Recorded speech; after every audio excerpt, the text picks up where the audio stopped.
Hey guys, MJ from MJD Sports back at you again. And got what I'm gonna do today are some set plays. I'm a big fan of set plays. I think they can change a game, especially for a team that's maybe struggling to score a little bit. So I have some that I depend on heavily and and have for years. So I'm going to show you a few of my favorites. You'll have to forgive the smacking noise going on in the background. My dog is sitting on the floor chewing on something, and it just sounds nasty. So please forgive me for that noise. Okay, this first play. This is a play that my first year as a head coach, I put in and have used it ever since, and it is called 14 power. And again, I have it saved on my fast draw. Again, I emphasize this: I'm not being paid by Fast Draw to promote their product. It is a really good product. I would certainly recommend it. Um, like I said before, I've had programs before where the plays move. That they'd be real useful for this, but you couldn't print those playbooks. So that's one thing I like about it. You can go and create a playbook, all that kind of stuff. It's really cool. Okay, so 14 power. The basic alignment is your point guard with four guys across the free throw line. I tell my guys if I say 14, that means our four up guys are free throw line extended. If I say 1-4, they're along the baseline. So I have something that we call 1-4 baseline. That is, we put four guys across the baseline. 14 means I go one guy high, four across the free throw line. But you're going to put your two posts at the elbows.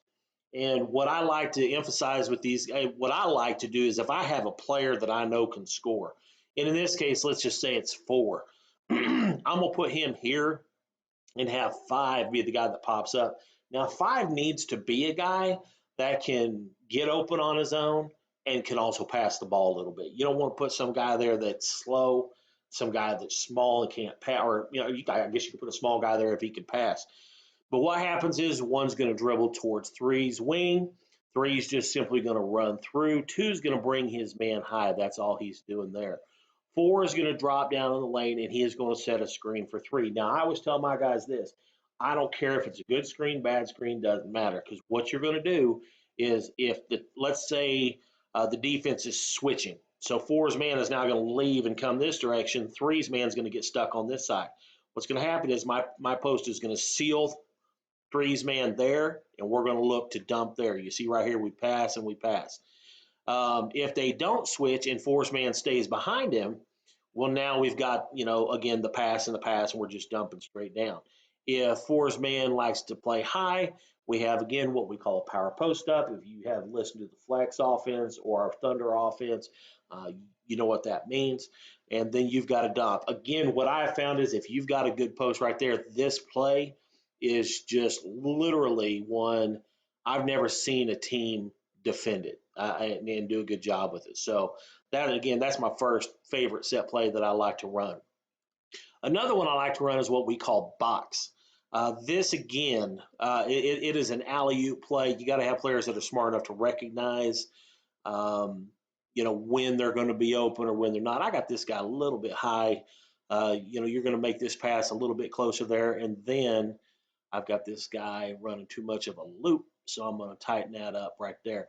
But what it is as this is, you've got your four other players. I like to put my bigs on one side and my guards on another. Um, One, as soon as he hits half court, those guys are going to break wide. You can start your guy a little wider if you want, probably would make sense. But as he hits half court, all four of these guys move. 2 and 3 go wide. 5 and 4 come up to the elbow. One's going to make this pass, and then going to run right off the back of that for an alley-oop. This is something that I think you can get once a game. If you were playing really people that didn't have a clue, you could probably run it twice a game. So, but like I said, it's a good deal, and I like to run several things out of a box set. This is what I would call a box set, and that's where we get to play box just to start the sucker off. The other one that we have is, and this is just super super simple.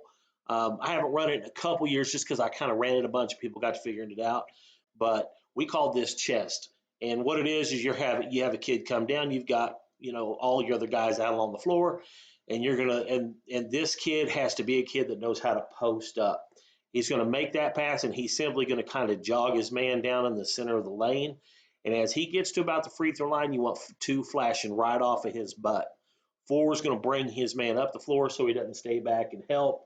Um, and then what was just kind of like 14 power, we hit two, we dump to three in the lane. Again, to me, what I found to be some of the best set plays are ones that are so simple that you go, I can't really believe that works. That's one that's like that. It is so simple. When we started running this, we had a kid who was all-state caliber post who would get down the ball a little bit. He'd bring the ball up and throw over there, and he'd just walk his man straight down. And his man's getting ready to get back here and defend at the blocks, and he just boom, he stops right there. We dump it down low, so it's really a good one. Okay, I'm gonna show you two more plays on this deal. Chief is my first one. Actually, let me start with Fist. Fist is my first one. And again, Chief and Fist are what I call sister plays. They're plays that you're going to run. You're going to run, Fist 1, 2, 3 times, and then all of a sudden you come back and hit them with Chief, and you'll see why here in a second.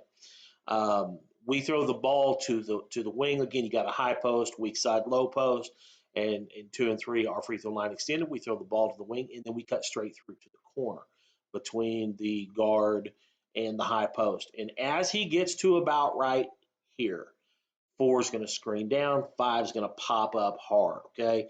Again, if 4 goes too early and 5 goes too early, what you don't want is 5 getting to this elbow and 1 is in the way. So you want it to be, by the time 1 gets here, they start moving, 5 pops up, you hit 5.